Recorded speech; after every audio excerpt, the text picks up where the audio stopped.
What's going on YouTube? Jamie the Kid 00 here, back with another tournament diary for you guys. You're going to be sad to see that I finally went back to Rescue Rabbit after I dropped it for a couple of weeks to play other things like Wind-Ups and Chaos Dragons.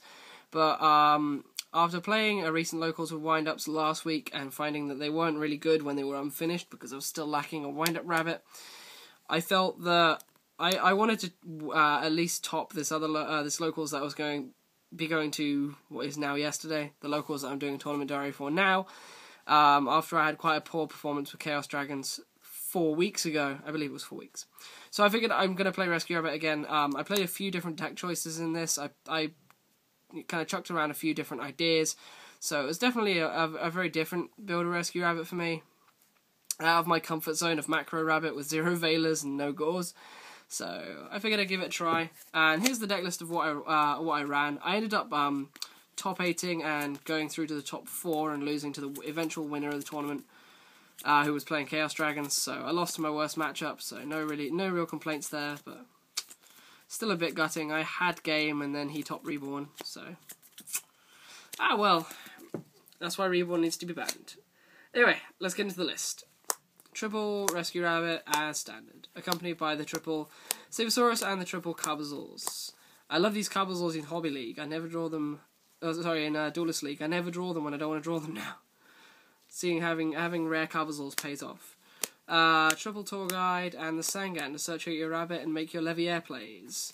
I'm still playing the Guiber build. A lot of people say don't play the Guibers at the moment, but I really like playing the Guibers, so I don't know, maybe it's player preference, but I really love Guiber. You've got to play 9 dinosaurs in a dinosaur-oriented deck. I still play the 1 Reaper because the Reaper is invaluable. I played 2 Veiler because I wasn't playing Macro, so you have to play Veiler. Up until the event, I was playing 2 Max Cs as well, but they got relegated to side because I just didn't have the space. So I only played the 2 Veiler, and I don't really have any regrets there. I would have liked Max C when I got hand-looped, but oh well. And then I played the 1 Gores to round off the monsters. On to the spells. I played the 1 Reborn, of course, Dark Hole, Storm, and Book being the one-offs. Oh, sorry, and Avarice. I don't normally play Avarice, but this was nice. I drew it dead quite a lot, but I don't know. I definitely didn't miss Avarice, and I didn't enjoy having it in the deck. It's not really necessary, but oh well. Then I played double MST. I knocked it down from 3 to 2 to test it, but I really missed having the third one. I missed having MST, especially when I was under skill drain and things like that, so MST at 3 was definitely quite something. And Gozen Match shut me down in 1 game, which was not fun. I still won that game, but it wasn't fun. Then I played the triple Lance, because Lance is still absolutely amazing. And then I played double Soul Taker, because you've got to play Soul Taker, even though I didn't draw it against the Chaos Dragon player, which was not fun. But still, Soul Taker was nice, and I finally managed to find my secret rare one, so yay. Next up, for the traps, I played 2 safe zones. This was an experiment. It was really, really nice. I mean, even safe zoning things like rabbits, so they would live a turn. Safe zoning a Sabersaurus, which was being faced down by 2 Thunder Kings. I had a Sabersaurus. Opponent summoned Thunder King, I summoned Sabersaurus, set this and passed. He summoned another Thunder King, rammed the Thunder King, and I safe zoned it, and then I managed to attack over the other Thunder King with the Sabersaurus. And that Sabersaurus stuck around for ages, which was really nice. Then I played double D-Prison, because D-Prison, in my opinion, is one of the best cards at the moment, because of Chaos Dragons and things like that. D-Prison just deals with so many problems. Then I played double Torrential, because it's Torrential. Torrential is absolutely amazing at the moment, if you play it right.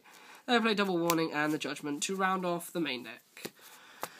Right, I'll just put that all to one side. Onto the extra. Let's talk about the extra. This is about as standard as an extra deck can be, but there are a few techs in here, I guess.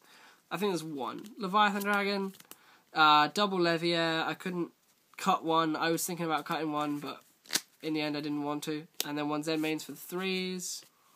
For the 4s, Mace Stroke, Photon Papal Imperative, Utopia, and Utopia Ray. Even though I don't play Mind Control, I love this because it's such a win condition in of itself when you draw Rabbit in a really bad situation. Right on the edge of your life points. Roach for Chaos Dragons, even though I couldn't get it out fast enough against Chaos Dragons because I didn't get the Rabbit. Violent Stigma, I played just for jokes, really. It was a funny tech at last minute, and I just felt like playing it. I had opportunities where I could have made it, but the horrible thing is its effect requires a monster to be in attack mode, and the opponent's monsters were in defense mode, so there was no point in making it. I then played double Largia, double Dolka, and one Stardust Dragon, because there should be a Starlight... Oh, yeah, also I should mention there was a Starlight Road in the main deck, but I gave it back to the guy I was borrowing it off of, so I played the one Stardust Dragon for the Starlight Road. If you're listening to this audio, that's why this is in here. So that rounds off the side, onto the extra, and then we will talk about the matchups. I played double Maxi. These did not help me against a wind-up player. I got looped, and then he opened devastatingly against me, so... well. Double Snowman Eater, I didn't really play anything that warranted the use of these, so... Kaiku, this was amazing against an Insector player and against Dark Worlds, and it was good in Game 2 against the Chaos Dragon player. Victoria, I never drew this. The third MST, this was good. Double Chalice, I drew this against the Insector player. It was really quite nice to see, so definitely an awesome card. Double Level Limit, didn't draw it against Chaos Dragons. Double Shadow Mirror, drew it against Insectors. It was really nice. And double Macro, got this in round 2 of Chaos Dragons and in against